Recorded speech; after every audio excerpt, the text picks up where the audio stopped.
Pasakėlės iš Rusio. Šiandien pasakėlė apie Rusijos žvalgybos agentūrinį tinklą vakarų Europoje. Apie jį jūs jau girdėjote, apie jį aš jau pasakojau. Tai Bulgarijos piliečiai, vienas iš jų Austrijos piliečiais, kurie veikė Rusijos žvalgybos naudai. Tačiau BBC žurnalistai padarė savo tyrimą ir paskelbė, paviešino dar 2 agentų papildomų, apie kuriuos nebuvo kalbėta ankstesniuose straipsniuose.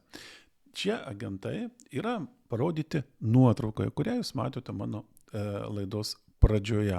Tai 2 gražios jaunos merginos, net neįtartum ir nepasakytum, kad jos yra Rusijos žvalgybos agentės. Jos abidvi yra Bulgarijos, viena gyvena Vienoje, Austrijoje, o kita Bulgarijoje, Sofijoje.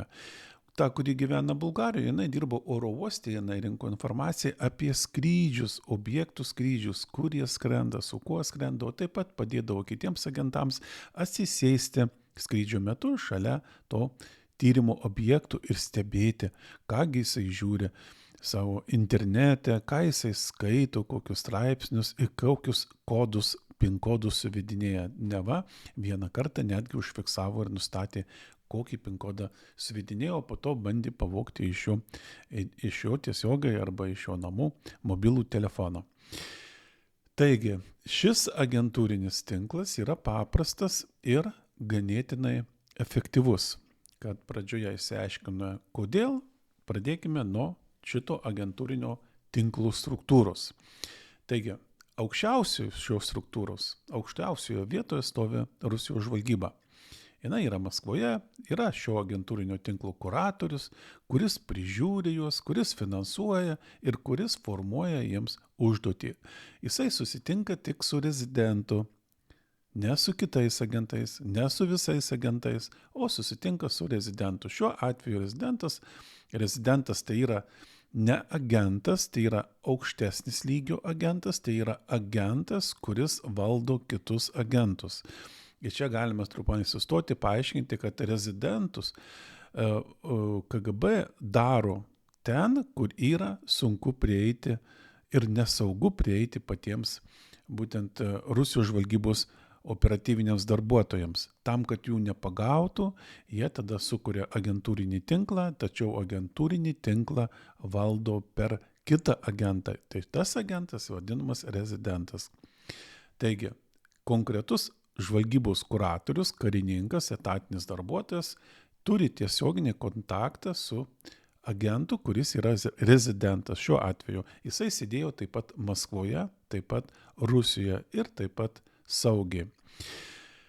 Šitas rezidentas savo agentūriniam tinkle turėjo kitą rezidentą, kuris dirbo Britanijoje, o šito rezidento tinkle buvo 6 agentai.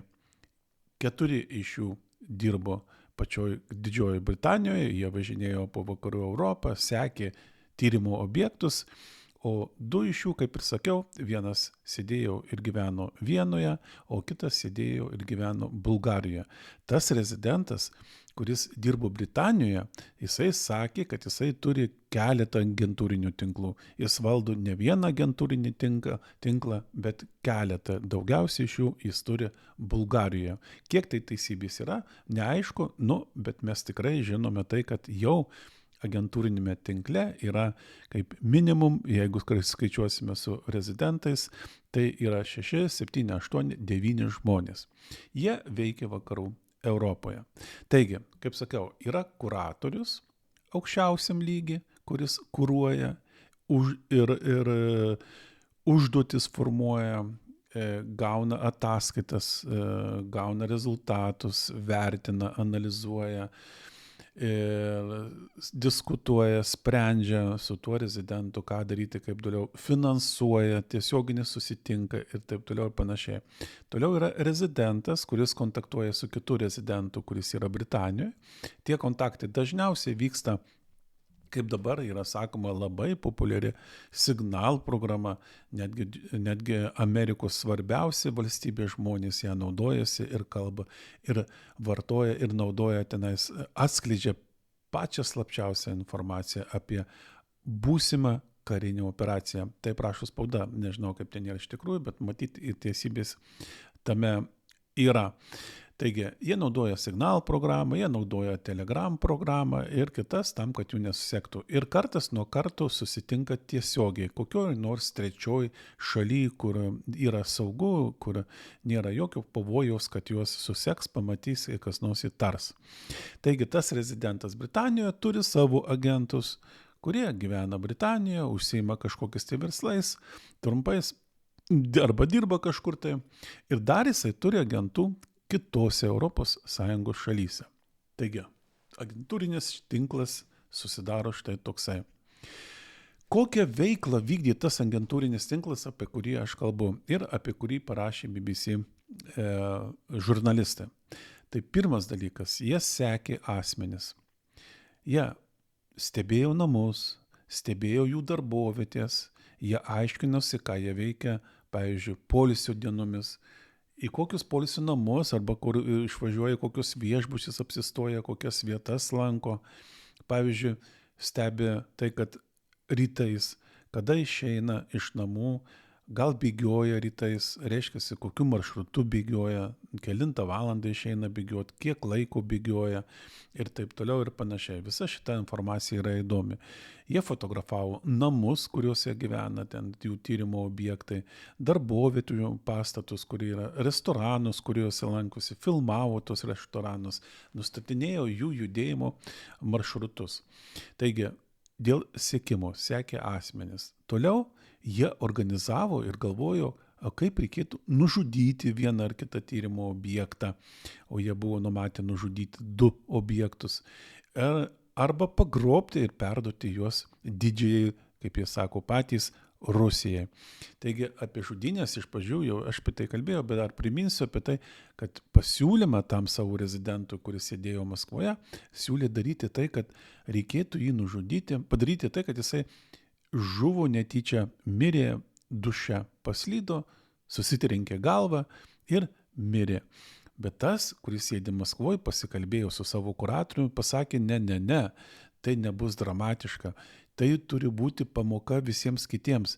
Visiems tiems, kurie eina prieš Putiną, kurį bando jam kenkti, turi būti parodyta, kad jų visų laukia štai toks likimas. Tada reikia kažką tokio dramatiškesnio. Ir tada prasidėjo fantazijos. Gal mes jį sudeginam gatvėje, apipilam degių stiklą, skysčių ir padegam jį. O gal mes jį nunuodėjam, taip kaip nuodėjot kitus. O geriausia galbūt jį pagrobti, atiduoti Rusijai, o Rusija pati susitvarkys, bet jie galvojo tada jį pagrobti, nusivežti iki valties, su valtim išplaukti į atvirą jūrą ir ten turėtų Rusijos laivas jo paimti tą grobį. Bet kas duos tą laivą? Neugi povandeninis laivas dėl šito atplauks ir taip toliau. Taip jie fantazavo, taip jie galvojo. Bet tai juokas juokais, bet jie rengėsi tai daryti. Kita užduotis, kokias vykdė, tai klijavo, kaip ta Vienoje gyvenanti agentė, jinai klijavo lipdukus su antiukrainietiškais užrašais. Visur, kur tik tai yra labai geros matomos vietos, kad visi matytų, kad Jėzus, tu mano, kokie tie ukrainiečiai yra bjaurūs ir taip toliau ir panašiai. Nuomonę formavo tokiu būdu, kad pasąmonį pasiliktų, kad kuo daugiau matytų kažką tokio blogo parašyto apie ukrainiečius. Jie klijavo ir ne tik klijavo lipdukus, bet ir užrašus užrašinėjo ant pastatų sienų, ant tvorų ir kitur. Tai ir su antirusiškais užrašais, tačiau šiuos užrašus jie darė rusams šventojoje vietoje. Tai ant antro karo paminklų, tam, kad tai sukeltų ir vietinių pasipiktinimą. Pasižiūrėkite, kokie šlykštus yra tie ukrainiečiai. Jiems nieko švento nėra, net ant paminklų jie rašo ir taip toliau. Toliau, ką jie veikė? Jie bandė nustatyti ryšius su Austrijos neonaciais, šitą, kurį gyveno Vienoje. Ir tam jinai norėjo nustatyti ryšius tam, kad su jais pakalbėtų apie ukrainiečius, nustatytų jų nuomonę ir jeigu jų nuomonė yra nepalanki, tai dar jinai labiau paformuotų, o vėliau parodytų visam pasauliui ir austrams visiems, kad žiūrėkit, jūsų neonaciai remia Ukrainą, todėl jūs neturėtumėte jos remti. Toliau kita kryptis, jie veikia socialiniuose tinkluose. Ten labai aiškiai platino prorusišką propagandą, aišku, už tai gaudami nemažus pinigus. Oro uoste ta, kuri Bulgarijoje gyveno Sofijoje ir dirbo oro uoste, jinai, kaip sakiau, rinko informaciją apie tyrimo objektų skrydžius, kur skrenda, kada skrenda, su kuo skrenda, kada grįš ir taip toliau ir panašiai. Viskas, kas su tuo yra susiję. O taip pat bandė ir kartais pavykdavo organizuoti kitų agentų skrydį tame pačiame lėktuve ir atsisėsti šalia tyrimo objektų, kaip ir sakiau, kad galėtų sekti, matyti, ką skaito, kokius ten PIN kodus rašinėja arba galbūt ką nors rašo ir taip toliau ir panašiai. Ir toliau kita užduotis tai vykdė kurjerio darbą. Dabar yra pastebėjimai keli. Pirmas pastebėjimas tai, kad įrodyti tai, kad ta žemutinės grandies agentai, tie, kurie dirbo Didžiojoje Britanijoje, ne rezidentai, bet agentai, įrodyti tai, kad jie turi tiesioginį ryšį su Rusijos žvalgyba, yra sudėtinga. Teisme ir visur kitur jie sakydavo taip, kad jie nežinojo, kad tai yra Rusija. Jie nežinojo, kad tai yra Rusijos žvalgyba. Jie galvojo, kad jie atlieka, pavyzdžiui, Interpolo užduotis. Jie seka nusikaltėlius. Dėl to filmavo, fotografavo pastatus, žmonės, kurie ruošė ir taip toliau. Kita pasaka buvo tokia, kad jie vykdė studentų projektą, paprasčiausiai.